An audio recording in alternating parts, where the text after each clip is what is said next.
नमस्कार दोस्तों, मेरा नाम है करण और आप मेरे साथ देख रहे हो प्लास्टोटेक द वर्ल्ड ऑफ प्लास्टिक्स। तो दोस्तों, जैसे कि मैंने जो है पिछली वीडियो में आपसे वादा किया था कि आज से जो है हमारा जो नेक्स्ट वीडियो होगा वो होगा कि आपको जो मशीन के साथ आपको कैटलॉग मिलता है दोस्तों, तो उस कैटलॉग में हर एक चीज होती है। मैं आपको सीक्वेंस से एक एक वीडियो में हर एक चीज को डिटेल में समझाऊंगा ताकि आपको समझ में आ जाए, आप फैक्ट्री लगाएं तो सचेत रहें और बेहतरीन तरीके से आपको हर एक चीज मालूम होना चाहिए। तो उसके लिए जो है आप इस वीडियो में बने रहें। ये वीडियो नंबर जो है दोस्तों हमारा 5वां है। इसके पहले 4 वीडियोस में बना चुका हूं फैक्ट्री रिलेटेड, तो इससे आप जो है जुड़ सकते हैं, उसको देख सकते हैं। अगर आपने नहीं देखा है तो उससे जो है आप कंटिन्यू अप कर सकते हैं ताकि आप एक जो है एक सीधी चेन में चल सकें, हर चीज को एक प्रॉपरली समझ सकें। तो दोस्तों, आज जो पहला टॉपिक है आपका कैटलॉग से आप देखोगे इसमें लिखा रहता है डायामीटर ऑफ स्क्रू। तो यहां पे आप देख सकते हो डायामीटर ऑफ स्क्रू, जैसे 40 है, 50 है, 60 है, 70 है। तो दोस्तों इसका मतलब क्या होता है? तो दोस्तों स्क्रू क्या होता है, वो जब किसी चीज का हम डायामीटर नापते हैं, डायामीटर क्या होता है, मान लीजिए ये एक सर्कल है, ठीक है, सर्किल का ये एक पॉइंट है, मान लीजिए ये मेरी उंगली एक पॉइंट है, तो यहां से अगर इसको हम नापेंगे ये चीज ऐसे। अब क्या होता है कि कोई चीज सीधी होती तो जैसे उसको आप पटरी से नाप सकते हो, जैसे ये पेन है, तो अगर इस पॉइंट से इस पॉइंट की लेंथ नापनी है तो आप आराम से नाप सकते हो, इसको लेंथ कहते हैं। जब आपकी डायामीटर होता है तो किसी चीज का जो सर्किल होता है, सर्किल का रेडियस ऐसे नापते हैं, तो वो चीज जो है एक पॉइंट से लेके, जैसे मान लीजिए ये उंगली मेरी एक पॉइंट है, इस पॉइंट से लेके ये पूरा घूमेगा और वापस इस पॉइंट पे आ जाएगा। तो इतना कवर करने में जितना डिस्टेंस लगता है उसको जो है हम कहते हैं डायामीटर।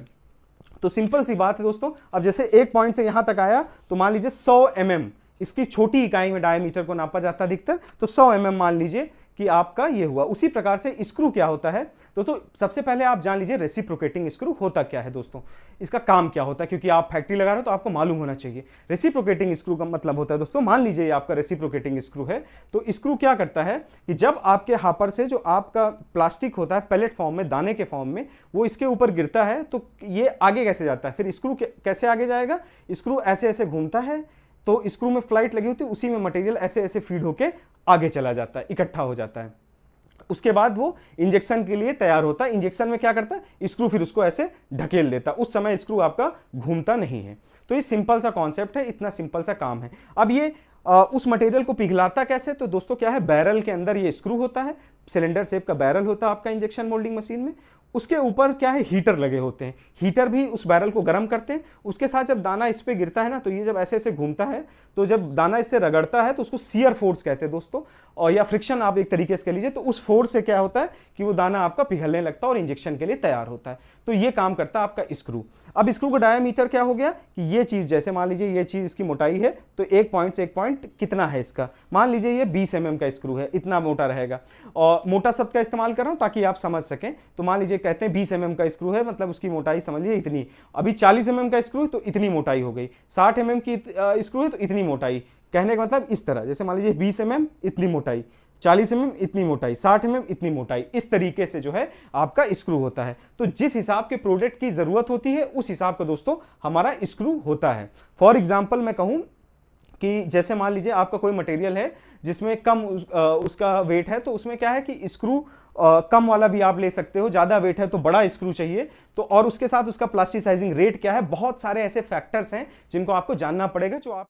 और अगर फैक्ट्री लगानी है दोस्तों तो मेरा नंबर, मोबाइल नंबर आपकी स्क्रीन पे है, मौका है आपके पास। क्या है, बहुत सारे लोग हमसे कंसल्ट कर रहे हैं, पिछले 3 वीडियो से जो है हमने 16 लोगों को कंसल्ट किया इस चीज में, और फैक्ट्री लगाने में आगे उनका सहयोग कर रहे हैं।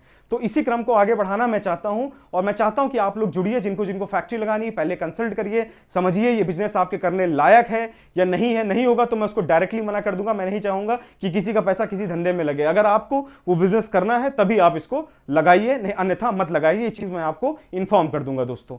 तो इसके लिए आपको क्या करना है, सिंपली हमारा व्हाट्सएप नंबर, हमें व्हाट्सएप करिए, जुड़िए इसमें।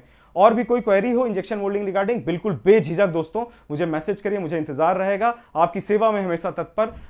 मिलते हैं दोस्तों अगली वीडियो में, तब तक के लिए दोस्तों नमस्कार, धन्यवाद, जय हिंद, जय भारत।